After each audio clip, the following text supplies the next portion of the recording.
One of the things you just mentioned was physical activity, and when you learned about the impact of happiness in science and the correlations, you vowed to yourself that you weren't going to let 3 days go by where Yeah. you didn't do something physically active. Can you make the case for that? Because I'll be honest, I am the worst culprit of that. Yeah, I used to be as well, Jenna. The reason I made that vow is that I saw a pattern in myself. I was working at Intel. Intel's a great company, very results driven, right? So it's busy, busy, busy, get results, get results, get results. Awesome for the bottom line, awesome for those results. But not so awesome for me and my happiness when I get so busy that I think I don't have time to exercise. Mm-hmm. The amazing thing about exercise, I mean, we all know how good it is for our bodies. The amazing revelation that neuroscience has discovered in recent years is our brains are in our bodies. So when you treat your body well, you treat your brain well. And so all the stuff we know about exercise being good for our body, exercise is also very good for our brains and our ability to think and execute. Kids who get exercise get higher grades. People who walk right before tests score higher on the test. Evidence seems clear. Physical exercise boosts cognition and the ability to solve problems, think clearly. On top of all that, physical exercise is fantastic stress release. So I'm a big fan of Kelly McGonigal. She has a TED talk about befriending stress. And she says that stress response, sweaty palms, breathing quicker, heart rate pumping, you can reframe that as energy that is preparing you for action. Well, that stress response is specifically preparing you for physical action. So if I get stressed out and then I sit at my computer and hardly move except for typing, I'm not giving that energy anywhere to go. If I get stressed out and I go on a walk or a run or a swim or whatever, I'm giving that energy somewhere to go and I'm better managing stress. Furthermore, multiple studies suggest that, at least for some people, for most people most of the time, exercise is as effective as antidepressants in treating depression. Oh my God. Moderate depression in the long run. Yeah. So I was telling myself I didn't have time for exercise. And basically what I was saying, once I read all the data, is what I'm saying is I don't have time to boost my physical health, reduce my stress, boost my cognition, and boost my happiness and well-being. If I don't have time for those things, what do I have time for? So I vowed to never let 3 days go by, and I've been remarkably successful. I'm human, and I have failed in certain weeks, but you're probably aware it was very trendy in recent months, the 7-minute workout, a science-based workout. It can be done in 7 minutes and gives you quite a thorough workout. You can look this up in the New York Times article or the journal articles that originally shared it. So if nothing else, I do a 7-minute workout. I can fit a 7-minute workout out in even when I'm doing a full day workshop somewhere. And so exercise makes a big difference in not just physical health, but mental health and happiness as well. Scott, as we talk about each of these things, and we've covered it today, I loved how you said when you were talking to yourself, what do I not have time for? So you asked the whys. So now you're going into organizations, huge organizations like Nike, DreamWorks, Bose. How do you introduce this to them in the sense that they can further relay that to their teams? Because I think if a manager came to me and said, hey, you should work out, I'd be like, what? Yeah. It turns out that a lot of us don't like to be told what to do, right? So I try not to tell people what to do in workshops. I try to say, here's the evidence. It's your life and your decision. I think that's what managers can do as well. Okay. But I think there are things that managers and leaders can do to positively affect their teams and their culture. So you've likely heard this phrase, the leader sneezes, the team catches a cold. Teams go where leaders lead them, largely, if they're a good leader. And so leaders have a powerful effect on teams. Are you going to nurture a climate of fear and competition, or are you going to nurture a climate of cooperation and social support? Science says better relationships equal more happiness equal better brain function. So if I'm managing a team, I want to manage it in a way that leads to better positive relationships with each other, for example. Again, I tend to start with what individuals can do for themselves, because that way everyone in my audience can directly apply it, whether or not their manager makes any official changes. But if I'm meeting with leaders or senior executives in an organization, then I talk more about how they can instill this into the processes and culture of their organization. Things like having everyone on their team create and present Pechakucha presentations to each other over a few months if it's a big team, for example, or starting meetings with staff recognitions, or even sliding tables together in the lunchroom. If you're responsible for how tables are laid out in the lunchroom, taking those individual two-person tables so that people can sit by themselves and not talk to each other, and sliding them together into one community table where anyone alone can sit down, probably with other people, and get a little social interaction. These are the kind of nudges, if you will, that can shift a whole organization from more negative and unhappy to more positive, connected, happy, and thriving. As they make those shifts, you guys actually have something coming out at Happy Brain Science, which will be a game sort of like apples to apples. Can you tell us about that? I would love to. So this game here in my hand will be coming out sometime this fall, no specific date yet, and it is somewhat like apples to apples, or dare I bring up Cards Against Humanity. Only, as a friend of mine put it, this is sort of Cards for Humanity. We're calling it Choose Happiness at Work, and the way it works is this. We have over 100 common problems at work. A colleague stealing credit for work you did, being asked to work overtime, not getting paid enough, too many interruptions, and lots of other problems. So you're sitting at a table with 5 or 6 other people. A judge takes 2 of those problems and picks one that they're most interested in. The one I happen to pick here is, I work remotely, rarely seeing colleagues face to face.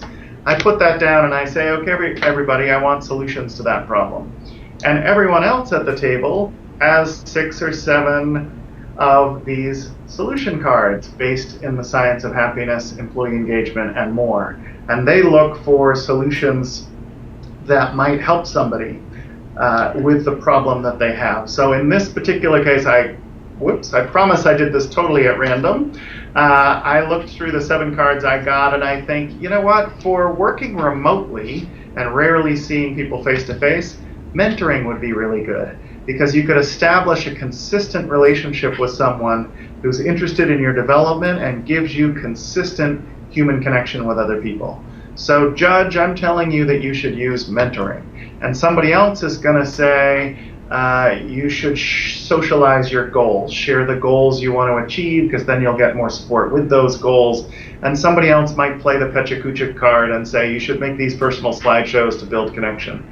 The judge then picks the solution they think is best, which gets 2 points, and the most creative or humorous, to add a little humor, which is 1 point. None of these solutions are just jokes. All of them are grounded in the science of happiness. But sometimes, in the right context, a solution will be very creative or even funny for a particular problem. So we have 1 point to encourage that creativity and a little humor, also good for happiness. So the idea is that by playing this card game with each other, it's a serious game, as they are called. The primary purpose of the game is not fun, although we certainly hope it's fun, and the feedback has been that it's very fun. The primary purpose of the game is to teach people about the science of happiness, the science of thriving at work, and teach other about how they think. So it's always interesting when we watch people play in beta tests, etc. One of the key themes that keeps coming out is people learn about each other. Oh, Jenna consistently seems to be offering solutions that are people-oriented. She's really a people person, isn't she? Or Chris always shies away from the positive attitude solutions. He doesn't like it. It's too cheesy for his style.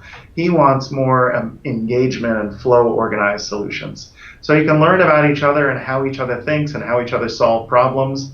And the fundamental take-home message for people is there are multiple solutions to any problem, and science offers us lots of solutions to problems we might find at work.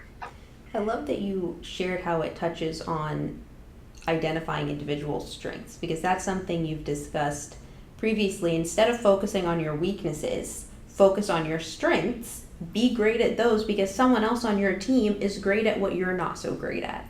It's so true. Just beyond the wall that I'm looking at is my colleague, Ayla Lewis, and she is fantastic at being organized and tracking details. Things that I honestly suck at. I mean, I am not a good detail person, right? I'm a big picture person. My colleague, Catherine, and I are both kind of similar. We're both sort of big picture thinkers. So when we went to hire another person, we were like, okay, we need somebody who's detail oriented and can create and improve systems.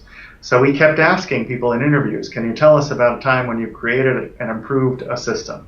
Can you tell us a time when you've been detail oriented and improved a system?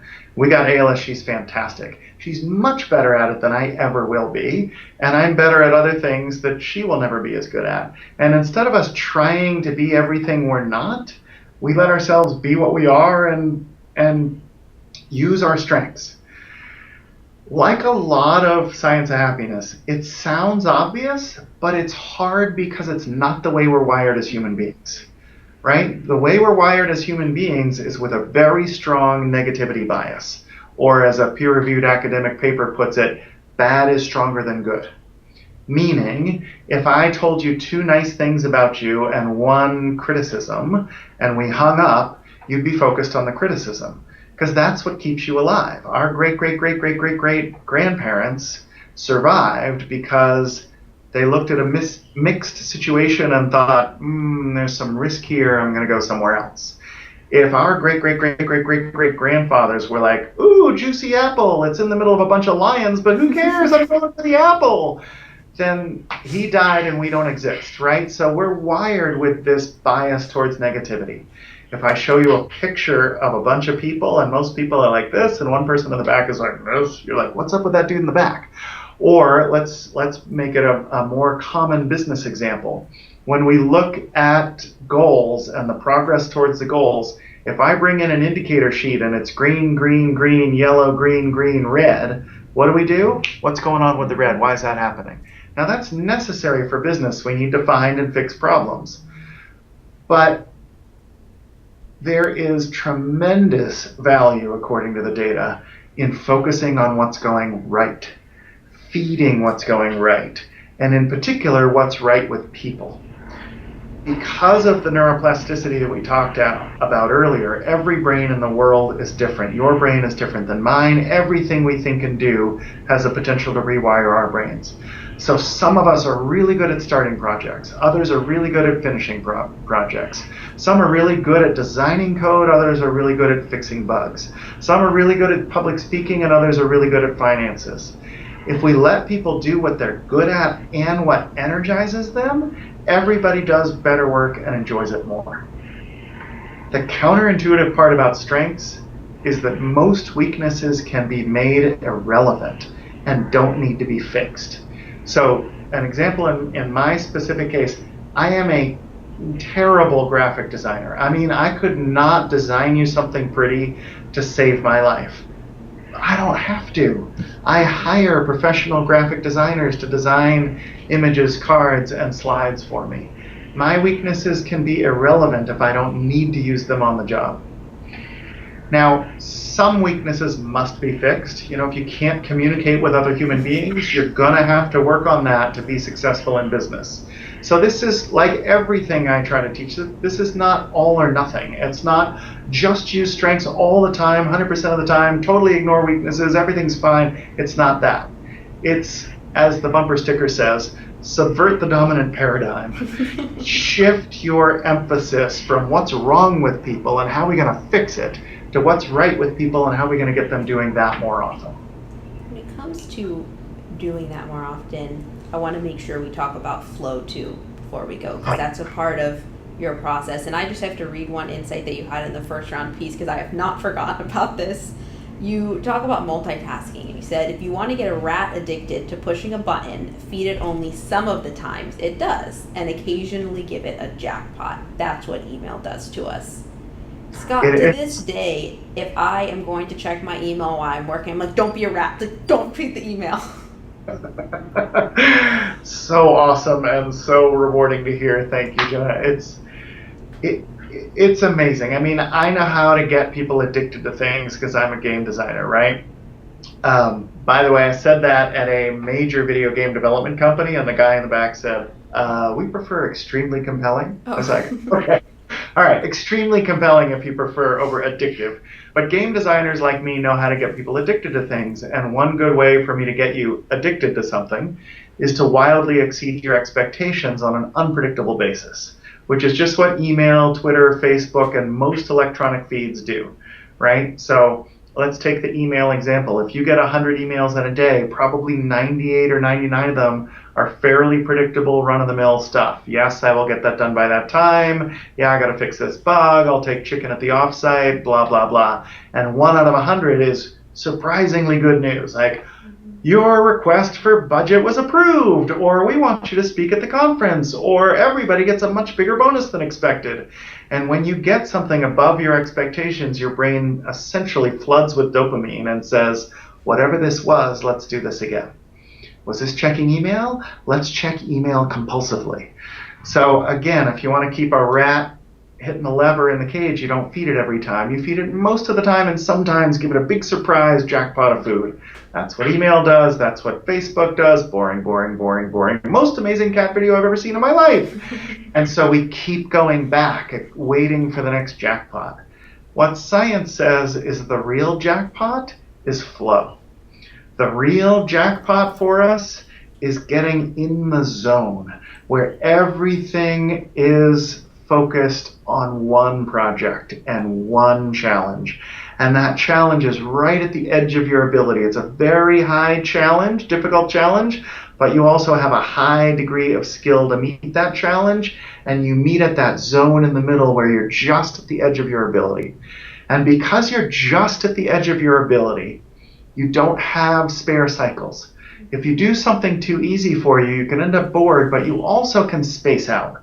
According to science, we space out almost half the time we're awake. And that spacing out tends not to be a very happy activity. So scientists use a technique called experience sampling, which is basically, bing, random time of day, what are you doing, how do you feel? And almost half the time we say, oh, I was just thinking about something. And how's my mood? Not great. Because we tend to space out on things like, is Sarah still mad at me? Am I ever going to get this project done? What am I going to do about all these bugs in the code? We tend not to space out on, I am so fortunate to be able to live in this amazing world we have, or I'm so lucky to be able to talk live over Skype with someone in San Diego and have a really interesting, we tend not to space out about happy thoughts. So flow removes the unhappy spacing out. You're just at the edge of your ability. All of your brain is completely focused on what you're doing. And you're making progress towards a clear and meaningful goal. That progress tells your brain, yep, this is it, we're doing it right. Release additional neurotransmitters like dopamine and serotonin that can feel good to us. Keep us in that zone. And that zone of flow is optimal experience in life. A psychologist named Csikszentmihalyi discovered and documented flow because he was after the peak of life. Tell me about the best experiences you've ever had in your life. What are those? And what most of us predict is complete relaxation, right? Let me lie on a beach for weeks on end sipping Mai Tais and I'm going to be delighted. But when he and his colleagues interviewed thousands of people, they didn't find total relaxation. They found intense challenge and getting completely focused on that challenge and getting completely immersed and engaged in the work you're doing. It's very rare because we live in a world that wants to distract. Oh, sorry, I got an email? The world wants to take us out of flow. It's hard work to stay in flow. But if we can focus completely on something challenging and possible, typically for 20 minutes or more, we can end up in this delightful, happy, productive zone where things are just clicking. Can you touch a little bit on how to make that happen? Because I have been trying since I read this to do it, and sometimes I do, and I generally will think to myself, you know what, it typically takes me 2 hours to do this, and I just did it in 30 minutes. Why don't I do this often? And then other times, I'll hear my phone or see it light up, and for some reason, I now think, oh my God, Elon Musk wants to be interviewed. That's probably not the case. Yeah, it's so challenging in today's world because lots of designers out there are designing systems that want to get and keep your attention. So the best place to start for me is by turning off your invitation to your addiction. So let's take email, right? Most computers at many companies come with a default where if you get an email, it goes, bing, you want to see this email? You got an email. I'm going to pop this up on your screen. I'm going to shake it a little bit. Come on, guys, you love motion. It does shake, you're right. Yeah, I'm going to play a sound just in case you're more auditorily oriented than visually oriented. And the most insidious of all, most of those alerts tell you who the email's from and they start to read it to you, but then fade it out. Hi, Scott, it's Jenna. I just wanted to make sure that, and brains hate incomplete thoughts, so you're compelled to open the email and read it, and then your flow is gone. The good news about flow is that according to the data, most interruptions under 2 minutes can leave us in flow, but interruptions longer than 2 minutes take us out. And what happens to you, me, and every other human being I've met so far on the planet is when we're like, oh, I'll just look at that one email. Then you open up email and you're like, oh, what's this? What's this snazzy subject that's really trying to grab my attention because someone put it there to try to get my attention? What's that? Oh, and I have a problem. What's this red alert over here? Daniel Kahneman, in his book Thinking Fast and Slow, talks about what you see is all there is. That is availability bias. So when we open up an email program, we're just in the email program and we've lost the context we were working in. So forgive the long-windedness, but my number one step for getting in flow is turn off the invitations to get out of flow. Turn off the notifications from email. Turn off Twitter. Shut down instant message or put on it do not disturb. Can you do this all the time? Of course not. You have to check email sometimes. You have to be available to colleagues sometimes. But if you know the price you pay for getting out of flow, dropped productivity, dropped happiness, and the gains you get from getting in flow, increased happiness, increased productivity, you can use some self-discipline to set aside a chunk of 2 hours where you can really get into flow. So turn off invitations to multitask for starters. And the other suggestion, the other main suggestion is one that we've been applying here in Happy Brain Science. And again, I want to be completely honest and transparent. It's much easier said than done. But what we did is we set group flow time. So basically what we used to do is we'd show up, and because it was the morning, we'd be like, hey, how's it going? Hey, did you ever do that thing? And then we're talking about this. Oh, let me check email. And often the whole morning would go by before really getting intentional about how we want to spend our time that day. We're just sort of hitting what's up or putting out fires or whatever. We try to practice what we preach, and we preach a lot about flow and getting into flow and prioritizing. Prioritization and flow go hand in hand because if you multitask, you exhaust your prefrontal cortex, your inner CEO, which undermines your ability to prioritize. If you prioritize and do the most important thing, you can get into flow. So they sort of support each other. So we decided we're going to prioritize each evening. At the end of each day, we're going to prioritize what we want to do the next day. Then when we show up, we're going to show up and we're going to say hi to each other because relationships matter. But we're not going to get into long conversations unless we really, really need to for some reason. We're going to let each other work in flow without interruption from 9 when we start until about 11, and then we're going to break and sync at 11. And it is awesome. I cannot tell you the difference it has made in my happiness and productivity to come in and instead of just scattering around for hours and then settling down, coming in settled. Coming in like, I'm going to say hi, and I'm not going to open up email. I'm going to focus on the most important thing. I'm going to get the marketing plan done for the game or whatever the most important thing is. And then later in the day when I'm not at my best, 2 in the afternoon, I tend to be a little tired, that's when I try to check email, do little bits and pieces, where I don't need to be in flow. I can't get in flow doing that. That's such great advice because I found that the days that I check my email in the morning, I get up super early and then sometimes I'm coming out for an 8 interview and I'm scrambling to get out the door and I'm like, I didn't even do anything today. Uh-huh. Yeah. Yeah, it happens to so many of us. And again, I try to give people as little of my opinion as possible because opinions can be great. Opinions can also be wrong.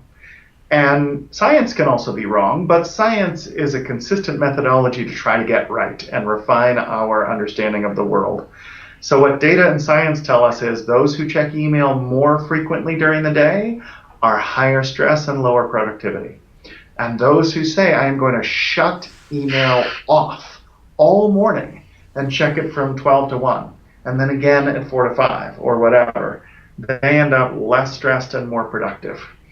Scott, I can't thank you enough for sharing so many tangible. I know right now that I'm going to start doing that with email. There's so many things you touched on today that we can each apply for individuals who really want to learn more about Happy Brain Science, bring you to their organization, or simply just follow you. How can they get involved?